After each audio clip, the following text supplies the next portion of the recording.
typically when you launch a food company and you're launching products, you want to understand who your end consumer is, and you tailor your messaging to fit them.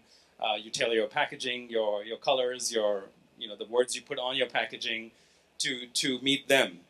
What makes the new generation that's driven by values slightly different is that you can't trick them just by packaging, and you can't trick them just by buzzwords anymore.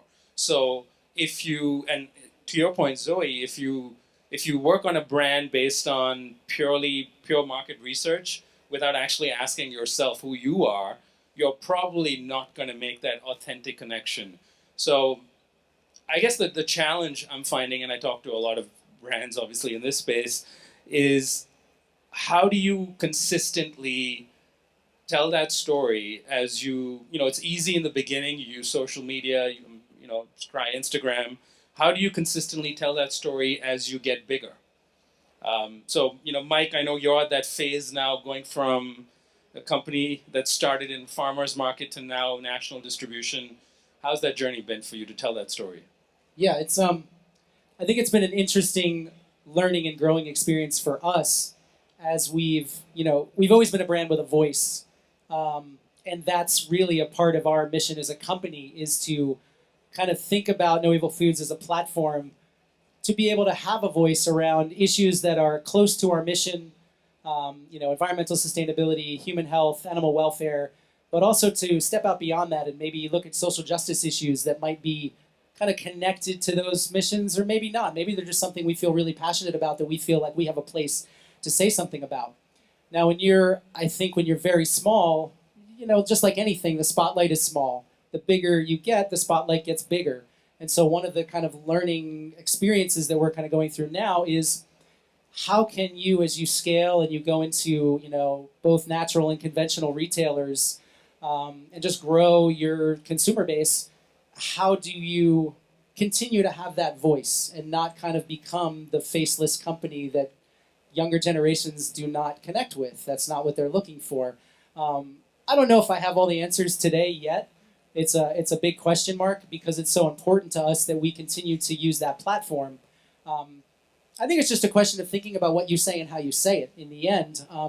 Really think about who you're talking to, what you're talking about, what you're trying to say. And I mean, it's very simple, but it can't be taught. It's be authentic, be who you are. We were, I think, in a way lucky that we started from a place where the brand was just who we were, because we weren't branding experts.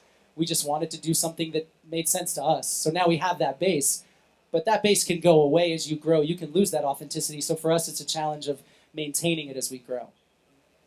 And Michael, do you find the challenge for you is more, because let's talk more about your product, right? It's a mushroom jerky.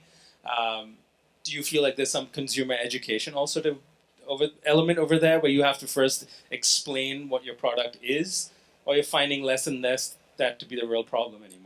No, absolutely. I hope one day will be where we don't have to explain it as much. But no, people are very curious.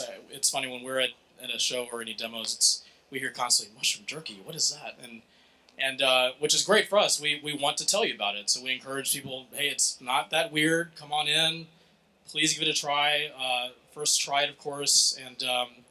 And we use that as an opportunity as they're kind of processing in the brain what it tastes like, to tell our story and why we're doing this. And trying to tie those two together is something we're still learning how to perfect. But as they try this unique product, getting them kind of level set with us that it's not that weird, it tastes good, and then trying to combine that with rolling it into our story and why we're doing it is something we're still trying to figure out how to consistently do.